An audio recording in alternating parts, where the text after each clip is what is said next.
تو بیٹا اس میں آپ لوگوں نے ایک چیز یاد رکھنی ہے, وہ یہ رکھنی ہے کہ سب سے پہلے وہ تبدیلی ہوئی کب؟ 1913 میں. کب ہوئی؟ 1913 میں. تو first of all you put the year, آپ نے ایئر یاد رکھنا ہے کہ اس ایئر میں یہ تبدیلی ہوئی تھی. اور وہ کیا ہوئی تھی؟ وہ ہوئی تھی سیلف گورنمنٹ کے اوپر. میں پڑھ رہا ہوں, اسے غور سے سنیے گا. In March 1913, changes in the objective of All India Muslim League were made on قائد-اعظم initiative. قائد-اعظم کے اقدام کے اوپر یہ تبدیلی کی گئی تھی. اب اقدام 1913 میں کس کے انیشیٹو پہ؟ The initiative of Quaid-e-Azam. Initiatives of Quaid-e-Azam رحمۃ اللہ علیہ. آپ کو یہ پتہ ہونا چاہیے اس کوشچن میں. آپ پالیسی آف انکنڈیشنل, ٹھیک ہے, وہ کیا تھی؟ was forsaken in the favor of self government. اس کا جو چینج تھا وہ سب سے جو بڑا تھا وہ سیلف گورنمنٹ کا تھا. قائد اعظم نے جو اس میں تبدیلی کی وہ سیلف گورنمنٹ کی. سیلف گورنمنٹ کسے کہتے ہیں؟ سیلف گورنمنٹ یعنی کہ اس سے پہلے یہ نعرہ صرف ہندو لگاتے تھے کہ چلیں مسلم ہندو یونٹی کی بات کرتے تھے اور اپنے مقاصد سالو کرتے تھے اور چلے جاتے تھے. قائد اعظم رحمۃ اللہ علیہ نے جب آبجیکٹیو چینج کا انیشیٹو لیا تو انہوں نے کہا کہ conditionally was forsaken in the favor of self government suitable for the Indian, ٹھیک ہے, کانسٹیٹیوشن کے انڈین آئین کے لیے جو سیلف گورنمنٹ کا ایک پوائنٹ انہوں نے بتایا وہ انڈیا کی فلاح و بہبود کے لیے بہترین سلوشن ہے. انہوں نے یہ ارشاد فرمایا, ٹھیک ہے. دس proved to be the turning point of the history of the Muslim of India. یہ مسلم آف یعنی کہ انڈیا کے مسلمانوں کے لیے ایک ٹرننگ پوائنٹ تھا. اور اس ٹرننگ پوائنٹ کے بعد آپ کو پتہ ہے کہ Quaid Azam was selected and got the title of the ambassador of peace. Quaid Azam کو ambassador of peace کا ٹائٹل دیا گیا under the Lucknow Pact.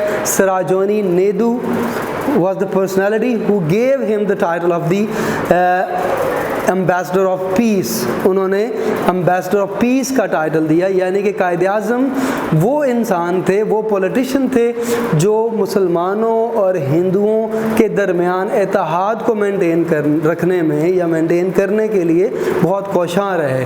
علامہ اقبال کا بھی شروع میں جو سٹانس تھا وہ یہی تھا کہ مسلمان اور ہندو جب تک ان میں یونٹی ڈیولپ نہیں ہوتی, یونٹی مینٹین نہیں ہوتی, کبھی بھی اپنے مقاصد میں کامیاب نہیں ہو سکتے. اب وہ اپنی طرف سے ٹھیک تھے کیونکہ جو آپ اس کا پرسپیکٹو دیکھ لیں کہ 850 ایئرز دونوں بڑی قومیں اکٹھی رہتی رہیں, کوئی پرابلم نہیں آئی, ٹھیک ہے. پرابلم نہیں آئی, اس کے ریزن تھے. اس کے ریزن یہ تھے کہ ان کی آئیڈیالوجیز جو ہیں, ان کے ریلیجن جو ہیں, ان کے کسٹم اور کلچر کو ڈسٹرب نہیں کیا گیا. ہندو اپنے کلچر میں رہتے رہے, مسلمان اپنے کلچر میں رہتے رہے. تو جب کسی بھی قوم کا آئیڈیالوجی کب بنتی ہے؟ آئیڈیالوجی اس وقت بنتی ہے جب کسی بھی قوم کے کلچر کو, ان کی آئیڈیالوجیکل فاؤنڈیشن کو ڈسٹرب کیا جاتا ہے, جو کہ ہندوؤں نے 1937 کے الیکشن کے بعد کانگریس منسٹری جب بنی تو انہوں نے مسلم کلچر کو, کسٹم کو توڑنے کی کوشش کی, مسلمانوں کو, مسلمزم کو ہندوازم میں کنورٹ کرنے کی ایک بہترین کوشش کی گئی. تو یہ تمام کے تمام جو جب انیشیٹو کانگریس منسٹریز کی طرف سے لیے گئے تو ڈیفینیٹلی اس پر ریجیکشن آیا. تو یہ اس کا آنسر آپ نے چینج آف آبجیکٹیو جو تبدیلی آئی. کوشچن نمبر میں نے آپ کو بتایا, I think it is the question number 7, short question number 7 ہے وٹ, نہیں یہ 8 ہے. 7 جو ہے وہ اس کے آبجیکٹیو ہیں, 8 کوشچن نمبر یہ ہے what important change was made in the objective of the Muslim League and when. کب کی؟ مارچ 1913 میں. کس نے کی؟ Initiative of Quaid Azam. اور وہ انیشیٹو آف قائد اعظم کا مین پوائنٹ کیا تھا؟ Self government. کیا تھا؟ Self government. آپ لوگوں نے یہ یاد رکھنا ہے. اب نمبر نیکسٹ جو کوشچن ہے اس میں ہے what write a note on the Shimla conference. میں نے آپ کو پہلے ڈیپوٹیشن کے اوپر بیٹا پڑھایا تھا. میں نے آپ کو یہ بھی کہا تھا, میں نے کہا تھا کہ کانفرنس الگ ہے اور ڈیپوٹیشن الگ ہے. کانفرنس جو ہوئی وہ پاکستان ریزولوشن کے بعد شملہ کانفرنس ہیلڈ ہوا, اور شملہ کانفرنس ہیلڈ ہوا 1944 میں. اس کو ویول پلان بھی کہا جاتا ہے, ٹھیک ہے. اور یہ کانفرنس ہوا, ویول کیم ان انڈیا, ٹھیک ہے, and gave the suggestion to the Muslims and Hindus, ان کے درمیان کوآرڈینیشن کو ڈیولپ کرنے کے لیے, ان کے درمیان یونٹی کو مینٹین کرنے کے لیے وہ یہاں پر آئے. انہوں نے ایک پروپوزل دیا کہ سینٹر میں ہم لوگ ایگزیکٹو کونسل بنا رہے ہیں, ٹھیک ہے, ایک انتظامی کمیٹی تشکیل دی جا رہی ہے ایگزیکٹو کونسل. پھر وہ ایگزیکٹو کونسل جو ہے وہ پروونسز میں بھی اسی طرح کی ڈیولپ ہوگی, اسی طرح کی اسٹیبلش ہم لوگ کریں گے, یعنی کہ پہلے مرکز میں پھر بعد میں پروونسز میں, دونوں میں جو ایگزیکٹو کونسل ہوں گی ان کی جو ہے وہ پریورٹیز ہوں گی, بنائی جائیں گی. اسی طریقے سے آہستہ آہستہ ان کو تشکیل دیتے ہوئے first of all and at the end Muslim and Hindus were to be able to make their own constitution, وہ اپنا کانسٹیٹیوشن بنانے کے قابل ہو جائیں گے, ٹھیک ہے. اور جب تک کوئی اس طرح کی کنڈیشن نہیں ہوتی تو all party conference at Shimla 1945. تو سب سے پہلے آپ لوگوں نے یہ یاد رکھنا ہے, یہاں پر جو شملہ کانفرنس ہے اس میں 1944 میں وی ول ارائیو ٹو انڈیا اور 1945 میں شملہ کانفرنس ہیلڈ ہوا, جب آل پارٹیز کو انوائٹ کیا گیا شملہ کے مقام پہ, ٹھیک ہے. اور ویول نے ان کو یہ کہا, Lord Wavell came in India and gave the suggestion to solve the constitutional problems. انہوں نے کانسٹیٹیوشنل پرابلم کو سالو کرنے کے لیے انہوں نے کہا کہ سینٹر میں پہلے ایک سینٹر میں کمیٹی بنائی جائے گی, سینٹر میں ایک ایگزیکٹو کونسل ہوگی مرکزی, ٹھیک ہے. ایک ایگزیکٹو کونسل کا پروپوزل دیا, ایگزیکٹو کونسل, اور پھر اس کے بعد یہ کونسل پروونسز میں بھی یہ کونسلز بنائی جائیں گی, جس سے کانسٹیٹیوشنل ڈیولپمنٹ آہستہ آہستہ آہستہ آہستہ وہ اپ گریڈ ہوتا جائے گا. اور اس کے بعد انہوں نے آل پارٹیز کو شملہ بلایا, all important leader except Gandhi ji attend this conference, یعنی کہ تمام کے تمام لیڈرز آئے, صرف گاندھی جی یہاں پر نہیں آئے. The conference wanted to appoint the Muslim members on the viceroy executive council. The government also intended to appoint the Muslim member. اب گورنمنٹ بھی یہ چاہتی تھی کہ مسلم ممبر جو ہے وہ اپوائنٹ کیا جائے اس ایگزیکٹو کونسل کا, ٹھیک ہے, from the union party, union party سے لیا جائے اس کو. دا Quaid Azam took a plea, the Muslim League was only party to represent the Muslim, ٹھیک ہے, and had an exclusive right to make appointments to all Muslim seats, ٹھیک ہے. and the conference broke due to disagreement on this point, اور اس conference کو ختم کر دیا گیا اس پوائنٹ کے اوپر کہ یہ پوائنٹ نہیں ہونا چاہیے. اب اس میں کیا ہوا تھا, اس میں یہ ہوا تھا کہ کانگریس کی طرف سے یہ تھا کہ مسلمانوں کو, تو مسلم کون, Maulana Abdul Kalam Azad was represented the Muslim in the subcontinent. وہ یہ کہتے تھے کہ مولانا عبدالکلام آزاد جو ہیں, جو کہ ایک مسلمان ہیں, وہ مسلمانوں کو ریپرزینٹ کرتے ہیں کیونکہ مسلم ایک مائنورٹی کلاس ہے سب کانٹیننٹ میں. لیکن قائد اعظم کے خیالات یہ تھے کہ آل انڈیا مسلم لیگ کی جو پولیٹیکل پارٹی ہے وہ مسلمانوں کے لیے ایک رائٹ پولیٹیکل پارٹی ہے, مسلمانوں کی ایک نمائندہ سیاسی جماعت ہے. تو اب اسی بات پر گفت و شنید ہوئی, تو اس میں جو کانگریس تھی اس نے اسے وڈرا کر لیا فائنلی. لیکن قائد اعظم نے یہ کہا کہ آنے والے آئندہ الیکشن میں یہ بات ثابت ہو جائے گی. اس میں مینیفیسٹوز بھی دیے گئے, ٹھیک ہے. ان کا مینیفیسٹو یہ تھا کہ مسلم لیگ جو ہے وہ کوئی جماعت نہیں ہے, کیونکہ مولانا عبدالکلام آزاد مسلمانوں کو ریپرزینٹ کر رہے ہیں. قائد اعظم کی طرف سے یہ تجویز سامنے آئی کہ مسلم لیگ ہی مسلمانوں کی نمائندہ جماعت ہے جو سب کانٹیننٹ میں مسلمانوں کی فلاح و بہبود کے لیے کام کر رہی ہے. تو قائد اعظم کے الفاظ آخری یہ تھے کہ آنے والے الیکشن میں جو 45-46 میں ہیلڈ ہونے تھے اس میں یہ بات ثابت ہو جائے گی کہ آل انڈیا مسلم لیگ ہی مسلمانوں کی نمائندہ جماعت ہے.